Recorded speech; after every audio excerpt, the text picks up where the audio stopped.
Hi, everyone. This is Rosemary Coates in Silicon Valley. I'm your host for this edition of the Frictionless Supply Chain podcast. I'm the executive director of the Reshoring Institute, where we help companies bring back or expand their manufacturing in America. And I'm a contributing writer to Supply Chain Management Review. Today, I'm happily joined by Jennifer Bisceglie, the CEO and founder of Interos. With 25 years of experience managing risk in the global economy, Jennifer founded Interos originally as a supply chain and vendor risk consultancy. But today, Interos incorporates artificial intelligence into risk management software. So let's get started. Welcome, Jennifer. Thanks for having me, and happy International Women's Day. Yeah, that's great. It's really quite the day to be recording for sure. Can you tell us a little bit about your background and how you came to be involved in supply chain risk software? Sure. So I was a logistician by trade and started my career back in the 90s when the US and every other country started offshoring manufacturing, and saw very quickly that we would offshore and then that company would outsource and then that company would outsource. And very quickly we realized, we had no idea who had access to our stuff and if that was a good or a bad thing. And where that first showed up from a risk standpoint is quality. So I actually started my career in retail in a shoe manufacturer in the supply chain, and we offshored manufacturing to Brazil. And we used to ship a guy with cash in his pocket to Brazil, one, for quality, and two, to make sure that the shoes made it back across the border because of theft.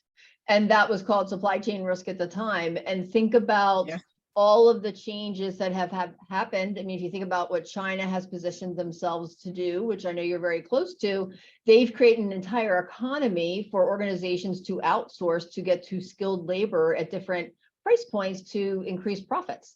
And that's a very attractive opportunity. And since the pandemic and some of the geopolitical concerns that have happened out there, we're seeing other countries being open to that as well. And so what I saw very quickly is that we were doing all of this outsourcing. We were trying to get closer to customers, increase profits, increase innovation, and we just don't know if our supplier or their supplier is a good or a bad organization to be affiliated with for a lot of those reasons. And so fast forward, started working across the board for years for other organizations as far as the nexus of technology and supply chain, and started this company 18 years ago, really to create a technology that would map and monitor the extended global supply chain at speed and at scale. Excuse me. 18 years ago, the technology didn't exist. And to be very honest with you, the market didn't exist. So as you mentioned, we started as a consultancy, but always focused on helping customers identify the risks or the opportunity in the sub-tier relationships. Fast forward to 2012, created our first product out of cash flow. The last 4 years, we raised about $120-some million to implement into the AI. And, we are where we are today. So it's been quite a ride. That's terrific. Certainly AI is the hottest topic these days for sure, especially in supply chain. So tell us about the actual software in Interos and supply chain visibility and how it addresses risks. And can you give an example or two of how your customers are using the product? Absolutely. So one of the biggest concerns going on right now for the last year has been the unrest between Russia and Ukraine. When Russia invaded Ukraine, we had over 200 companies that we had interacted with. Either they came to us or we came to them to understand where they were connected to Russia and Ukraine. One, for continuity of operations. The second, because of all the sanctions that we as a global economy had applied against Russia. And if you think about it, most organizations understand who their tier one or third parties are, who they're directly doing business with, but that's about it, because they've never really asked the question in an ongoing way. And so customers came to our platform to understand and be able to answer the question to their leadership and their board: were they dealing with Russia, Ukraine, and did they have to make alternative arrangements? Same thing has happened over the last 4 years with the pandemic. At first, we actually created a map on our website that showed customers the world getting red as the pandemic rolled across, then that became just a solid red mark. But then you still have the rolling pandemics. And so customers now use our platform to identify alternative sources so that should a pandemic hit, should a weather pattern occur, a hurricane as we're coming up here on the States, they have identified what a +1 looks like, so that they have real resilience in the organization. And so customers are able to take this concept of true operational resilience, which is really, in my opinion, being redefined over the last 4 years, and look at the extended supply chain, as I just mentioned, but then they can also, based on their role in the organization, really understand what they need to do about what they're seeing. So whether I have a procurement hat on and I understand the financial viability of those multi-tiered suppliers, or I'm a CIO or CISO and I have more of a cyber perspective, or sustainability and ESG is massive for us right now. So whether it's carbon footprint, or as I mentioned, climate change, all of our customers want to leverage our platform to understand not who they know they're doing business with, but who else they're doing business with in the extended and the knock-on effect. So the key to that is mapping your supply chain down to tier 2 or tier 3 or beyond suppliers. Is that right? So it's bigger than that. My belief is that we are one global hyper-connected economy. And so what we've done at Interos is we have built a platform that continuously ingests new data to map and monitor in absence of a customer, Rosemary. In absence of a customer, I map and monitor over 350 million business entities globally. And between those, over 1 billion some different relationships.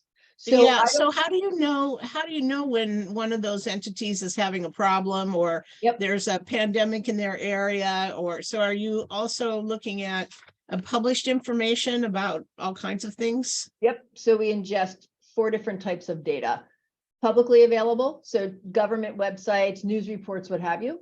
We subscribe. We have a lot of data partnerships, which make us very unique in the market.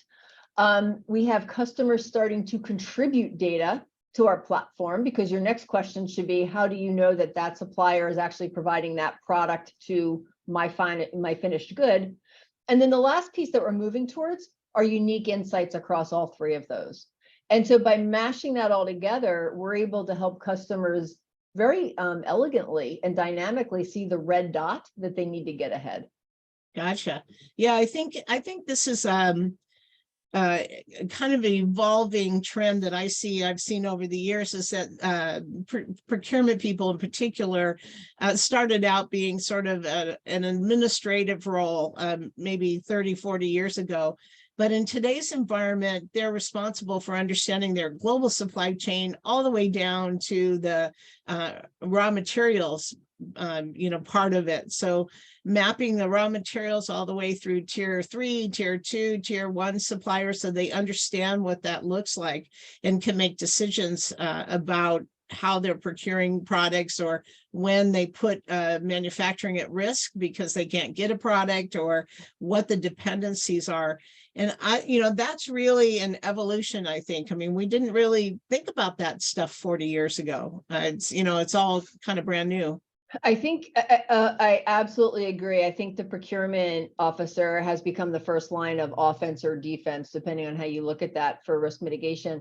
But I would take it a step further, in that it's not good enough just to map. That to me denotes, and there are technologies out there and companies out there that do mapping, and it's a very manual process. But I, as an executive or as an analyst, need to understand what I need to pay attention to, when I need to pay attention to it, because it's going to have the biggest risk or reward. That's what our platform does. So it's not just mapping and monitoring, but it's actually highlighting what you need to pay attention to based on your risk threshold that you've identified, and that can change based on the region, based on the event, based on your role. That's more important. If you think about, and you and I chatted a few minutes ago, when I started in my career and inventory management systems came along, it was all around exception management. And I think we've come full circle. So the last 4 years, there was a big hype around supply chain technology, lots of global investments in it in Yeah. different buckets. But our platform needed to get back to exception management. I have one customer, Rosemary, that literally their one ecosystem has 800,000 suppliers in it. Wow. What do I do with that when I look at it? So Interos's job is it to distill that and alert them on when something happens in their extended supply chain, whether, again, China buys something and we don't want to deal with that, or somebody goes out of business, or they shut down because of the pandemic. How do I bubble that up and tell you where the impact is and the knock-on effect? That's what we do well. Okay, and then out of that, it's incumbent on your customers to make a decision about what they do, right? So they get notified there's an issue, and then they can take action to mitigate the risk. We've had the opportunity to partner, as I mentioned, the company is 18 years old, and we've had the opportunity to partner both with our customers and a few workflow technology partners like ServiceNow and Process Unity to actually help define some of the playbooks for what customers do. Because again, we learned from cyber, giving you noise, giving you alerts, it's just too much. And so now not only do I need to distill what you need to care about when you need to care about it, but moving you faster to what do you do about it is what we're focused on. Gotcha. Can you give us a couple examples of how your customers are using Interos? Sure. So I spent yesterday on the road in New York and meeting with some of our banking customers. One of the biggest pushes globally right now is the regulations around third, fourth, and fifth party monitoring for the financial institutions. And most of us don't think about a supply chain for a financial institution, but I don't care if it's a physical supply chain or what we call a digital supply chain. It's a threat, and we at Interos treat them the same. I need to map, I need to monitor, and I need to understand whether it's a good or a bad thing. So one of the biggest areas that we have an entire industry, 3 of the top 10 banks in the States use Interos. We are also in Canada and in other countries, because the regulators are trying to understand where they have concentration risk in a critical infrastructure sector like the financial sector. And so we actually help our customers understand not just where they have concentration, but where they have concentrations with others in their industry, because they need to put a resilience play in place, as well as be able to answer the regulator. That's probably one of our biggest use cases right now. Right behind that has got to be geopolitical unrest. And so whether it's a China concern, whether it's a Ukraine, Russia, these things are not going to stop. And so our customers are using us, and I know you opened it about what your organization does, but there's always a +1 with our customers now, which is super exciting. And back in the 90s, we could have told them to do this and nobody wanted to hear about it. They wanted this just-in-time supply chain, and now we hear being agile versus fragile. It's all about +1. So whether you're nearshoring, friendshoring, customers are using us to understand where else can they get those sources of supply. Where else do they have access to that labor? And how much does that cost if they need to do a trade-off? Those are the things folks are using us for. Yeah, and that goes to what we were saying before, that when a company chooses a China +1, so a China plus, say, Vietnam, or a China plus Mexico, and something happens in their primary supply chain or any of their supply chain, they have the opportunity to make the decision to move that manufacturing to another location. So from the customer's perspective, getting this information gives them advance notice on how to mitigate that risk, so there aren't disruptions in their supply chain. So we are about to announce exactly what you're talking about, which is moving customers from lagging indicators to leading indicators. Yeah. And out of the gate, especially around cybersecurity concerns. So again, your digital supply chain, which everybody's digital these days. How do I identify companies that are showing signs of a concern? We're able to work with customers to do that. The other thing is, I mentioned, hurricane season's coming. Hurricane Ian decimated a lot of our customers, as well as the insurance industry. So working with organizations like that to get 30, 60, 90 days ahead of weather patterns, So to the point that you just said, not only do they have the information, but the time to make alternative arrangements, whether they just kind of hold tight and weather the storm, if you will, or whether they're going to go find an alternative source because the cost is justified or the interruption is justified. That's what's happening right now. And we're really excited about that.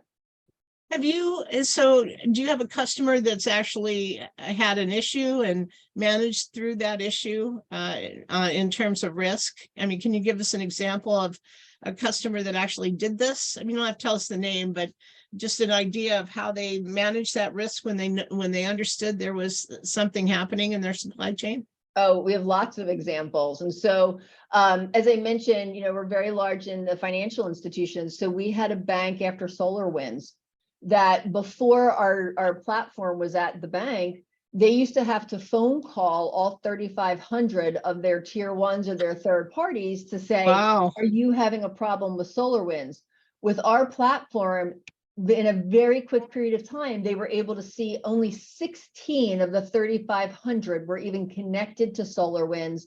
They still had to call to say, hey, are you using Orion, the package in question? But 16 to 35, huge difference. We have large aerospace defense customers. They're probably, with the geopolitical concerns, the ones that have been helped the most, because again, titanium and nickel, aluminum, a lot of the things that we were sourcing from the Ukraine, Russia part of the world, they were being impacted. Customers use us in two big areas. The first is upfront due diligence. Do I even want to do business with you? And then the second is the continuous monitoring. Now that we're contracted, ongoing research and dynamic alerting. Up front, we've had aerospace defense customers that have used our platform to look at a supplier, look at their extended supply chain, and based on where they've done business, based on the financial concerns, the ownership concerns, have just opted out of doing business. That's massive because not only does disruption cost, but the cost of changing a supplier once we're through contracting, Right. it's a big deal. So being able to help them before they even engage was a massive win for the customer. Yeah, that's terrific. It's really exciting that we're moving in this direction in supply chain. It's such a change from not only manually managing your supply chain, but thinking more strategically about the world, which I think is a kind of a breakthrough in supply chain that we've seen just happen in the last 10 years or so. I mean, it was mostly execution prior to that. Now it's strategy. So thinking broadly about how to do things and where to do them and what the triggers are. So I think that's terrific. What industries are you seeing that are growth areas these days? Is it more banking or pharmaceuticals or high tech, or where do you see companies growing in this regard? Well, the biggest, anything heavily regulated, Rosemary. So, the financial institutions first and foremost, because the regulators are there and they're getting educated. And then they're working with public-private partnerships to bring the institutions along. So first and foremost, the other thing is again, aerospace defense. And the reason is because the governments around the world are reliant on that industry. And so you're seeing a large part in there. Healthcare is another big one. I was actually at a conference this time last year talking about aerospace defense titanium, and someone walked up to me afterwards and said, a CEO in the audience, and said, you're talking about aerospace and defense and titanium, and I tuned out, but then I thought about it, and then the needle, the sharp part of the needle in my product line is titanium. So then he went and he had to call and say, hey, are we battling against the Rolls Royces of the world and the Airbus for our product? Interestingly enough, if you think about what's happening with semiconductors and chips, automotive, the interesting thing about the automotive industry, and it's kind of a very tight network, we're having more and more conversations, not about how to fix the chips situation, which could be a whole nother podcast for you, but where, to the point that you said a few minutes ago, where do I invest 3 to 5 years from now? They're using our platform for those types of discussions. And so I agree with you. For the first time ever over the last 3 to 4 years, our business and my conversation has gone from kind of the warehouse floor to the C-suite, to the board level. Right, correct. I will say the conversation has shifted even just this calendar year. So we're almost, 2.5 months into it. from a security vulnerability posture to really an operational resilience. How do I remain profitable, Right. and still protect myself? And Right. that's And the normal business. not have to do with shortages and, all kinds of crazy swings. So yeah, a couple of things. So with respect to semiconductors, so neon is required to build a semiconductor. That's part of the etching process, and about half the world's neon did come from Ukraine. Mhm. And so that shortages in supply chain were compounded by all these raw materials they couldn't get after Russia invaded Ukraine. And the other thing that started striking to me, I was telling somebody the other day, when my first part of my career, and people would ask me what I did, and I tried to explain supply chain to them, and their eyes would glaze over, they move towards the bar. In today's environment, supply chain is, headline news in the Wall Street Journal every day, right? So, I mean, it's really changed in terms of visibility and the strategic nature and supporting businesses. And that's exciting to me. I mean, I think there's a lot of new evolving stuff going on that we can take advantage of. I think if you think to the point that you just said, if you don't mind, pretty much everybody felt some sort of significant disruption based on their supply chain over the last 12 months. Right. Absolutely. And so, from our findings, if we publish a report the last 2 years, we have a new one coming out on resilience this year. It's about $100 to $200 million per event. And so I think, to the point that you just said, and your theme of getting strategic, we can't continue to have, kind of clean up on aisle 5 multiple times a year. We have to figure out a more resilient way to operate business models. I will tell you, my team laughs because I say my mother finally knows what I do for a living, because I had the same experience, right? Like the eyes glaze over. I'm not fun at a cocktail party, I tell people, but it pays the bills. I'm literally getting emails from neighbors saying, I can't buy bananas at the supermarket. Can you help me? And I'm like, well, that's not quite what I do, but we're getting there, right? We're starting to understand.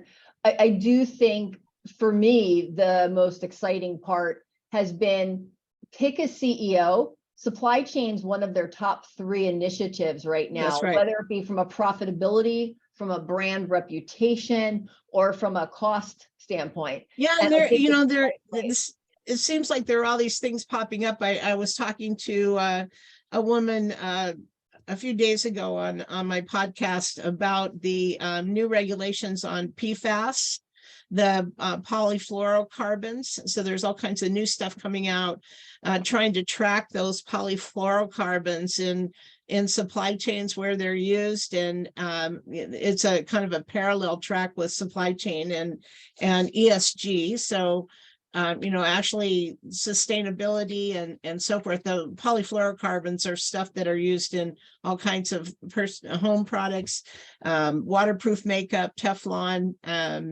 firefighting chemicals, and in a million industrial products, so lubricants and so forth.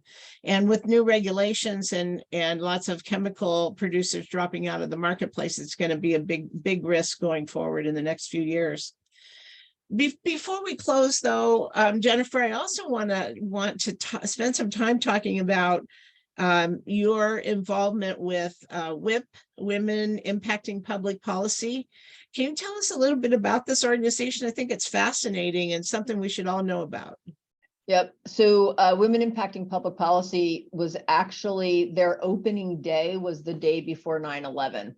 So you can imagine, we'll always remember that. But it was started by a few women business owners that understood, and it was bipartisan, but that understood that if women business owners were not educated and involved in the political world, that decisions were being made about their businesses and their families in absence of them versus including them.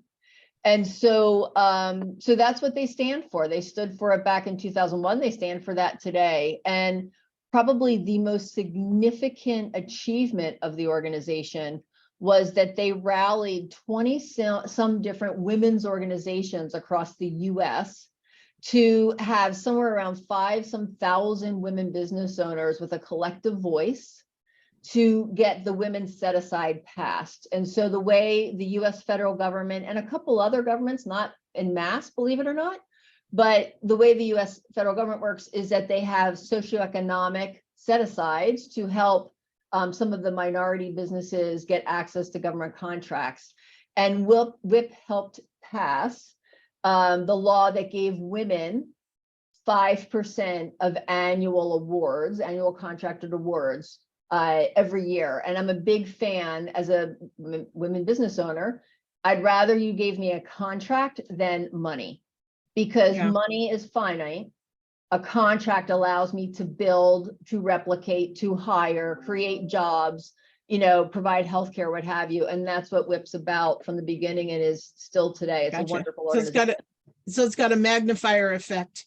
It does, and a collaborative effect. And I think we need more of that in this country. Yeah, for sure. And hopefully we can up that percentage from 5% to more like 50%, because as women are growing businesses, and we need to be represented in a bigger margin.